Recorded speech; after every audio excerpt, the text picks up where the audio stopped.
Hello, my name is Spencer Walker from HRP Associates, and today we're going to be doing a video on CT Deep's React portal, otherwise known as the Release Environmental Assessment and Cleanup Tracker. Specifically in this video, we're going to be talking about immediate actions, how to submit an immediate action report, and notify CT Deep through React any immediate actions that are required for a specific release. So for the first step, what we need to do is we need to open up our case.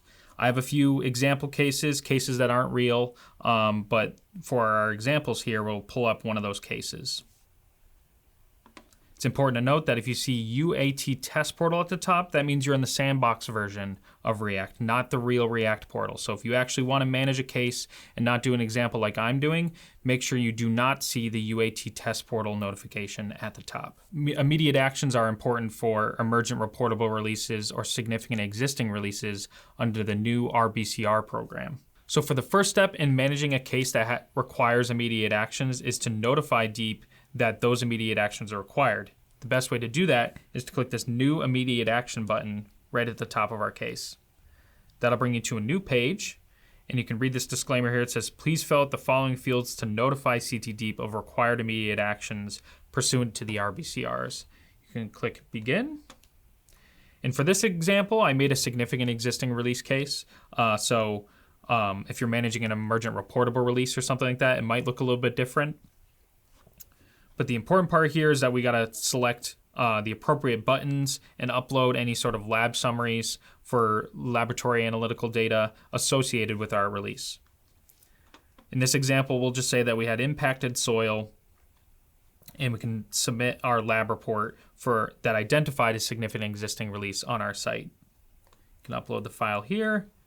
You'd pull that off your computer.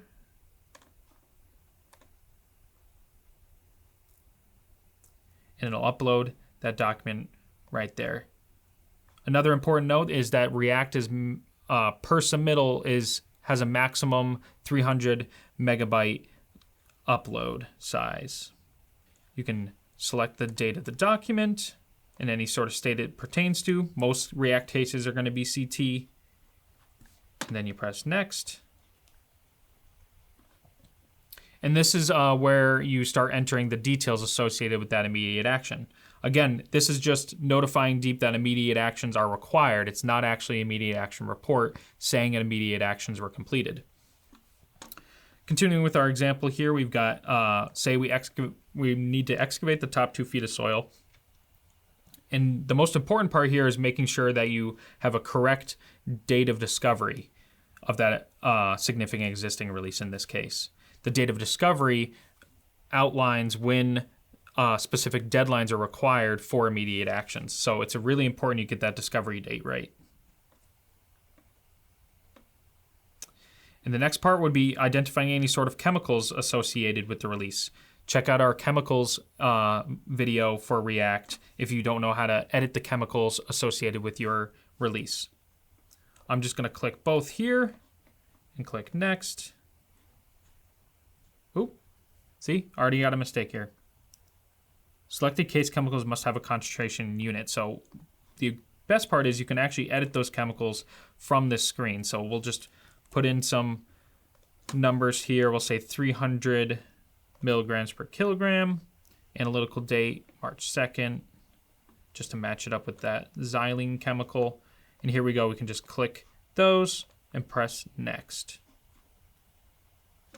And then every time you're trying to submit something in React, it's going to have a review summary. So you just want to double check that everything was correct. And you can press submit. And this should bring us back, once it loads, to our case summary page. Now you can see what's different now is now that we've notified that immediate actions are required, that you get a banner at the top that says, attention, this release requires immediate action. Take steps to achieve progress milestones. You can check out those milestone submittals on this tab here. You can see here that we have different reports that are due at specific times. Immediate action reports are always due a year after discovery, as well as release remediation closure reports and maybe a tier checklist. So say you've populated your case with all the required immediate actions and now you need to submit an immediate action report. You can do that through the new submittal button at the top. It'll take you to a new page, and this is where you're actually submitting a report type document. And there are a bunch of different types of reports that might not pertain to your specific case. In this example, we'll need to submit, the category is investigation, and the submittal type is an immediate action report. And then whether or not the document needs deep review and approval will be automatically checked yes or no, so we can just click next.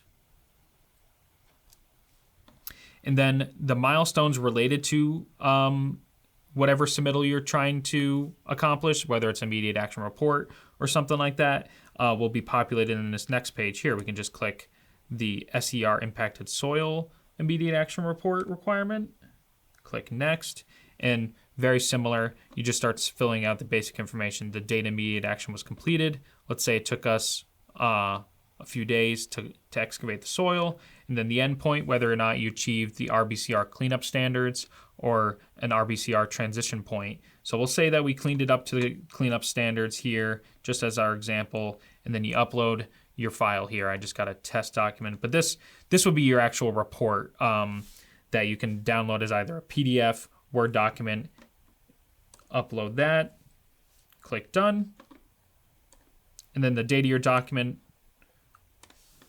and as well as the author that maybe wrote the document. So this could be your licensed environmental professional. Maybe if you're a permitted environmental professional, you just work through those drop-down menus here, and you can see that it's my name and address right there. And if you're done, you can click submit, just like that.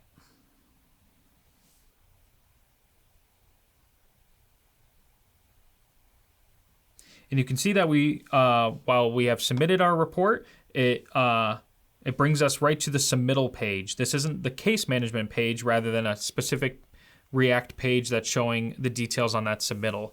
All the stuff we entered here with the primary case name, who submitted it, who was the author, detailed information, and there's a notification tracker here. You can see that we submitted our case, it's received by DEEP, and then if it requires any sort of approval or audit from CT DEEP, that'll be notified on top here. So if we navigate back to the case page, easiest way to do that is through your dashboard and then clicking on the case number. You can see if we go back to milestone submittals that our milestone will actually be considered achieved. Whether or not our report is actually accepted by DEEP or it's audited is subject to later review, but we can actually see that we completed our submittal here and then the date we achieved that. You can even re-download the files or view them on React on this sidebar here, but otherwise, that's how you submit an immediate action report on React. So that's it. In this video, we covered how to add immediate actions and how to submit an immediate action report. I hope you found that helpful. If you have any other React questions or RBCR questions, make sure to leave a comment in this video. You can subscribe for further React videos, and CT DEEP also has their own React training, which links to that will be provided in the description of this video. Otherwise, we'll see you on the next one.